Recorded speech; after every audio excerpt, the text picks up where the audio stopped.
तेलंगाना कांग्रेस के कायदीन ने डीजीपी रवि गुप्ता से नुमाइंदगी करते हुए बीजेपी और बीआरएस के अरकान असेंबली के खिलाफ कांग्रेस हुकूमत को गिराने की साजिश का इल्जाम आयद करते हुए शिकायत की।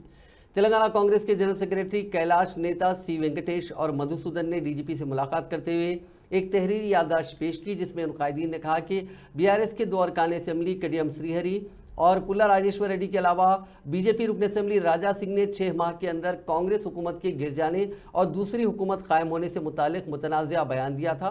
कांग्रेस कायदीन ने डीजीपी को बताया कि रियासत में नई हुकूमत कायम होने के 100 घंटे भी नहीं गुजरे थे कि इन दोनों जमातों के कायदीन ने कांग्रेस हुकूमत के गिर जाने से मुतालिक बयान देते हुए अवाम में बेचैनी पैदा कर दी। कांग्रेस कायदीन ने कहा कि साबिक़ में बीजेपी ने बीआरएस के अरकान असेंबली को खरीदने की कोशिश करते हुए बीआरएस हुकूमत को परेशान करने की कोशिश की थी, जिसकी वजह से बीजेपी रुकन असेंबली राजा सिंह के बयान को तक़वियत मिलती है। పార్టీ ఎమ్మెల్యే రాజసింగ్ కావచ్చు, భారతీయ రాష్ట్ర సమితి ఎమ్మెల్యేలు కడియం శ్రీహరి కావచ్చు, పల్లా రాజేశ్వర రెడ్డి కావచ్చు, ఇలా ముగ్గురు కలిసి ఒకే రకమైన స్టేట్మెంట్ ఇస్తా ఉన్నారు. అది ఏం స్టేట్మెంట్ అంటే 6 నెలల్లో కాంగ్రెస్ ప్రభుత్వం కూలిపోతా ఉందని చెప్పేసి, బీజేపీ బీఆర్ఎస్ ఒకటే అని చెప్పేసి గతంలో కాంగ్రెస్ పార్టీ సృష్టం చేసింది.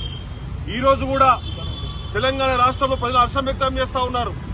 100 గంటలు ఏర్పడిన తర్వాత కూడా ప్రభుత్వం మీద సంక్షేమ పాలన కోరుకుంటా ఉంది. 6 గ్యారంటీ 2 గ్యారంటీలు అమలు చేసి రాష్ట్రంలో ప్రజాపాలన స్వీకరించినటువంటి వ్యక్తి రేవంత్ రెడ్డి గారు. రేవంత్ రెడ్డి గారు ముఖ్యమంత్రి అయితే జీలించుకునే దద్దమ్మలో దొరల బానిసగతంలో చెప్పుకోసిన కొడుకులు ఈ రోజు మాట్లాడుతూ ఉన్నారు. అయ్యా పల్లా రాజేశ్వర రెడ్డి గారు, మీ యొక్క పాలనలో జరుగుతున్నటువంటి సంస్థలపైన అవినీతి మీద సమీక్ష చేస్తే రేవంత్ రెడ్డి ప్రభుత్వం మీద మాట్లాడుతూ ఉన్నావు. రేవంత్ రెడ్డి ప్రభుత్వానికి డోకా లేదు.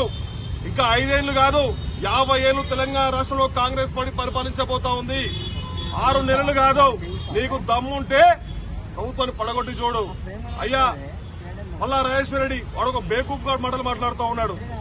ఎందుకంటే గతంలో వాళ్ళ దొరకిదంటే అలవాటు, ప్రభుత్వాన్ని కూలగొనడం భారతీయ జనతా పార్టీకి అలవాటు, సంతలో పశువుల కొనడం ఎమ్మెల్యేలకు అలవాటు, టీఆర్ఎస్ పార్టీ నాయకునికి అలవాటు.